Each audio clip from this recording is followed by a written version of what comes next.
Bonsoir à tous et bienvenue dans le JT Vert. Vous avez été nombreux à participer au grand nettoyage de la planète, cette opération mondiale qui a eu lieu le samedi 15 septembre dernier. Au Fénois, en plus de cette opération de nettoyage, nous avons proposé de rencontrer les acteurs du changement dans le cadre des matinales de la planète. Ce soir, nous revenons sur Let's Do It Fénois.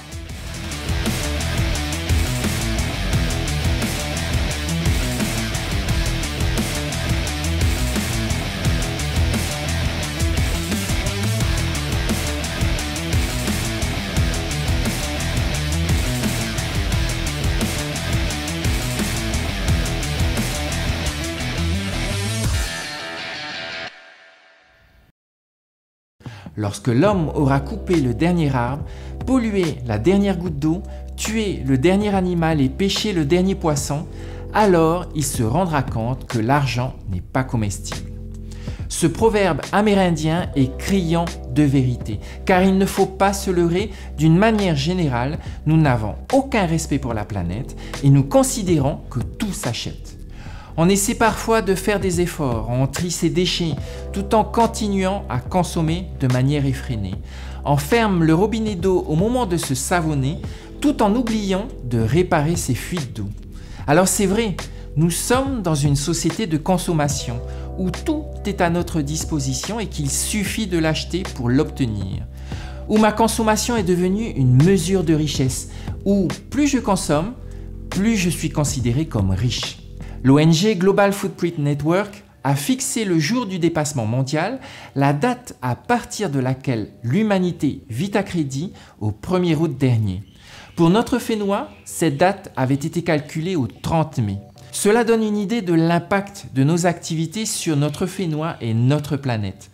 Alors, on peut ne pas être d'accord avec ces chiffres. Que par rapport aux grands pays pollueurs, notre impact planétaire reste minime. Nous pouvons aussi prendre le temps de nous arrêter et de regarder autour de nous, de découvrir ou de redécouvrir notre Fénois, ses beautés et ses richesses, pendant qu'il est encore temps.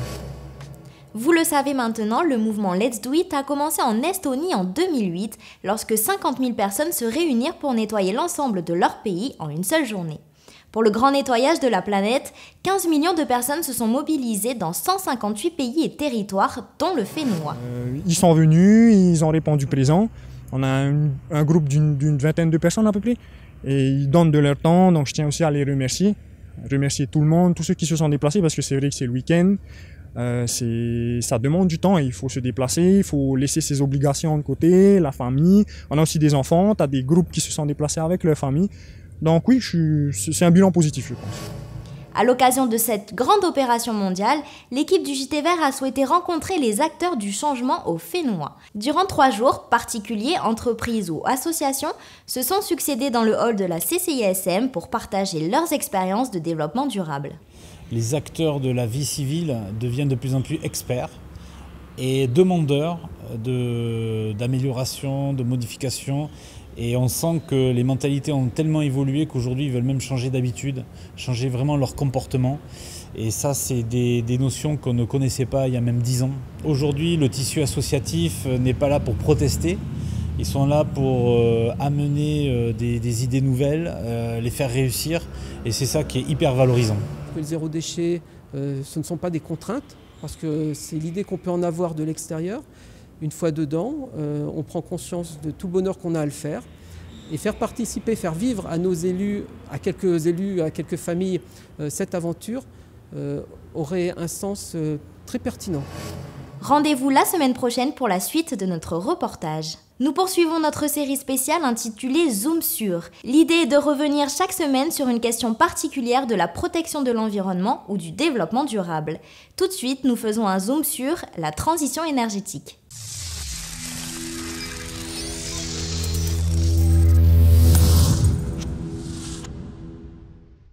Encouragée par le pays, la part de l'énergie solaire dans la production électrique est passée de 0,8% en 2011 à 4,6% en 2016 sur l'ensemble du Fénois. La capacité totale de production photovoltaïque était de 28 MW crête, avec environ 1680 installations, dont 1540 à Tahiti. Cette année-là, 2 importants projets privés ont été autorisés. L'un à Tahiti, pour une puissance de 817 kW crête, et l'autre au Tuamotu, pour une puissance de 1 MW crête. Les centrales hybrides solaires avec stockage et groupe d'appoint, particulièrement adaptées aux îles isolées, ont été implantées depuis le début des années 2000 au Tuamotu. Nous avons eu l'occasion de visiter celle de Reo en 2016. Le solaire voit donc son développement conditionné à la mise en place d'un système de stockage et de lissage de la production d'électricité. En effet, au-delà d'un seuil de 30% de sources énergétiques aléatoires injectées, la stabilité du réseau électrique pourrait être menacée. Mais nous sommes encore loin d'atteindre ce seuil pour l'instant. C'est la raison pour laquelle le pays, tout comme l'opérateur historique, ont prévu des investissements importants pour remédier à la stabilité du réseau.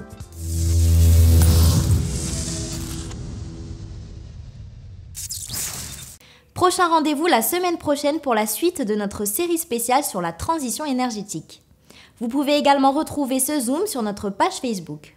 Voilà les amis, le JT Vert est maintenant terminé. Nous espérons que vous avez passé un agréable moment avec nous.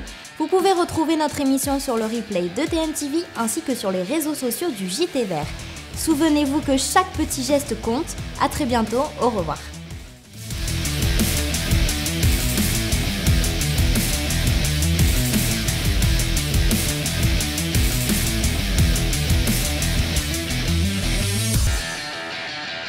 Prochainement, dans le JT Vert, retour sur l'opération Let's Do It Fénois, deuxième partie.